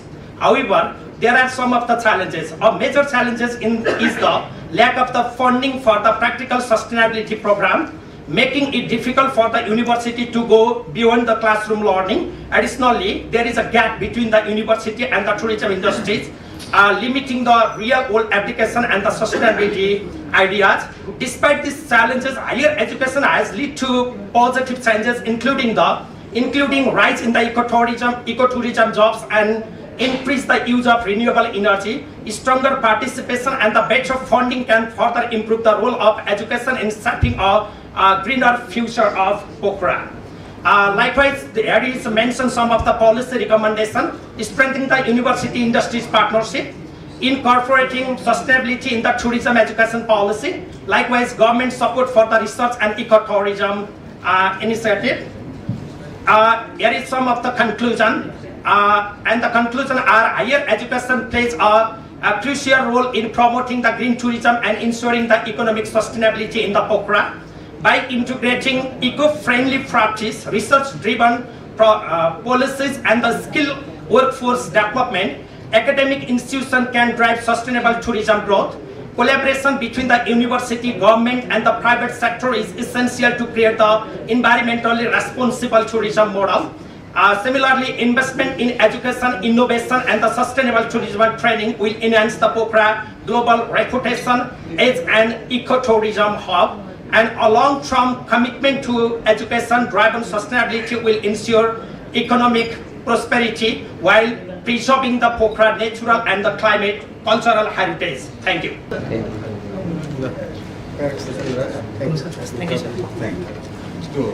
Because whatever we are feeling, we are touching tangible things. Metaverse is entirely different from that. That what we imagine, what we take as a fictional movie. But it is come to the reality nowadays. So I am trying to review some most advanced research from good data source, Web of Science, and I have reviewed those articles, and it was so fantastic as well. And they are using Metaverse in the tourism also. And now we are talking about the sustainable tourism. We should not look only for towards the traditional way. We should look for the technology also. So with the advancement of information and technology, we need to find a super connected power of how to collaborate those technology with the tourism. So the metaverse tourism or meta-tourism refers to a novel form of tourism that enable individual to experience overseas the destination virtually. So for example, every time it is not possible to go physically or to experience physically. We are human beings, we are getting old day by day, and our interest is emerging every day. We want to go, feel, visit everything. But now Metaverse is making that happen. We can use VR works, we can use augmented reality over there. So these are some advantages over here: global reach, enhance the pre-trip planning, sustainable tourism promotion, immersive cultural exposure, and crisis resilience, and marketing and brand performance. So I think this figure is not that much visible over here because of the small screen, but it is showing the trends, how the technology are developing from the fax age to now it's Metaverse. Even we know the Facebook has changed its name to Meta, going beyond of the universe. So these two are AR and VR. VR is virtual reality, which we can see using the VR box, whereas augmented reality, it is using the real situation but keeping something digital avatar or some exposure over there to give a good experience. So if we see the next second figure over there, if we show our camera over some pictures, it will give the information over there. Because now we already listened about different panel sessions. They said that there is need of guide. Now we don't need guide. If we keep a real exact information over there, every tourist can get information from there. So the objective is to find the area where they are studying over there and how to find the potential opportunity from there. So this study will help in advancing the research, find the trend and what are the emerging themes over there, and it will help to the future research over also. So talking about the methodology, I have used Web of Science as the database, and that was analyzed using the Excels, and both Bureau also used for their word cloud mapping. So one thing is that I extract this information on November 12, 2024. So it is to be reminded that this data are until that period. So literature sorts go through 3 steps. First one is keyword sorts. After that, title and abstract, and finally to the introduction and the conclusion. And then those information were sorted using the Prisma models, where I have found 968 data when I was used the word Metaverse. But when I go to funneling it down to the tourism marketing, I have got 15 best documents, and those are above 2 citations. So this is the keyword visualizations, where we can see that the Metaverse is used the maximum, and tourism we can see at the last is the rear. So we can find that there is a very big gap that we can research over here. And while looking at the publication by country, China is in number 1 till now.